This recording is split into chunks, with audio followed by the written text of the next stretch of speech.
Welcome to this video in the series on exploring Cimatron for mold design.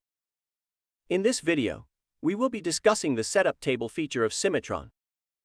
This includes the different controls available to you, ways of sizing the mold base, and sizing components. This totally customizable feature works well when creating a custom mold assembly, by allowing the user to control many aspects of the design. The single table format provides us with access to control many parameters of the mold base creation and component sizing, using a variety of methods.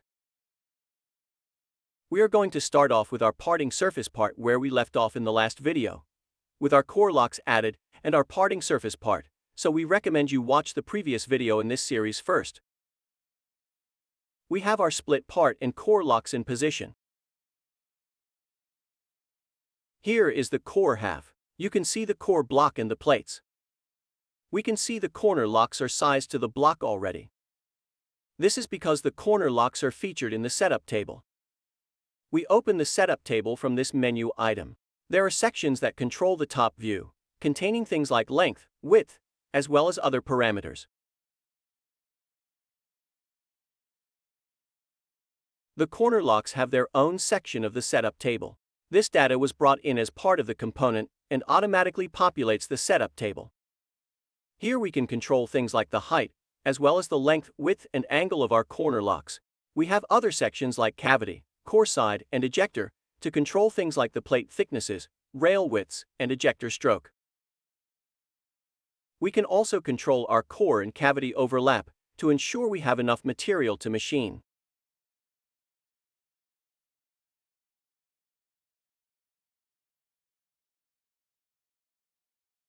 Along with these major assemblies, we can create components and other sub-assemblies to work with the setup table.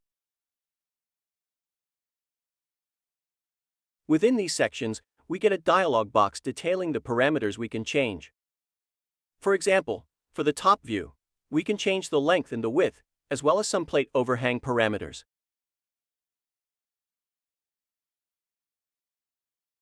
Going to the cavity side, there are controls for the plate thicknesses, and our overlap for Z0, where we would like the blocks.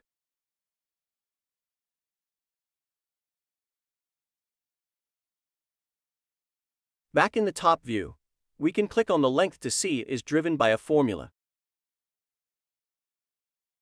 This formula contains parameters from the part bounding box and delta values. While we are here, let's look at other ways to add parameters. There is value, which is a number. From and to, being a defined range. And from list, which is a list of sizes from a catalog part such as the core block. We will stick with the formula. Now I will open up the formula to see the relations. These contain parameters that we are getting from the Mold Layout tab, down here. Once we open that, we now see the part boundaries. These boundaries are set whenever the work part is introduced into the mold assembly.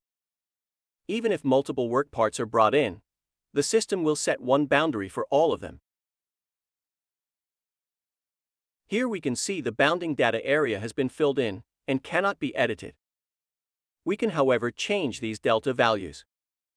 They control the amount of steel we would like to see around, above and below the part. If we make some changes and accept them, we can see the mold base change. This is possible because the blocks and plates have been created using dimensions driven by the values in this table, including the corner locks.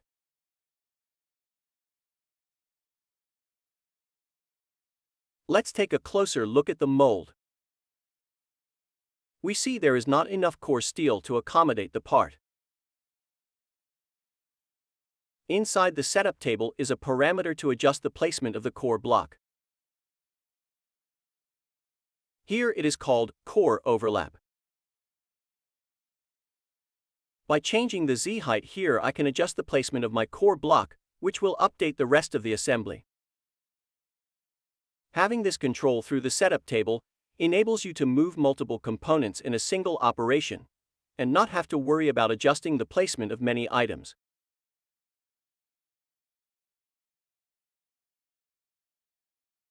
After applying the change, I can see there is now enough core steel to machine.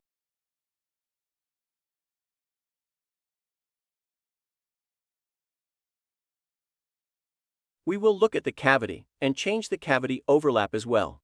These are simple values working from Z0. There is now enough steel in the core and cavity to cut the blocks with the parting surfaces. Several other things can be controlled and adjusted using the setup table. For example, we can change the width and height of rails, thicknesses of the plates, and the length of screws.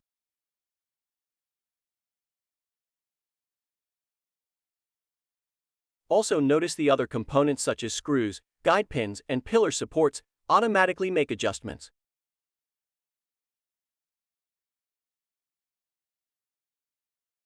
By using this approach, we can dramatically cut down the design time required.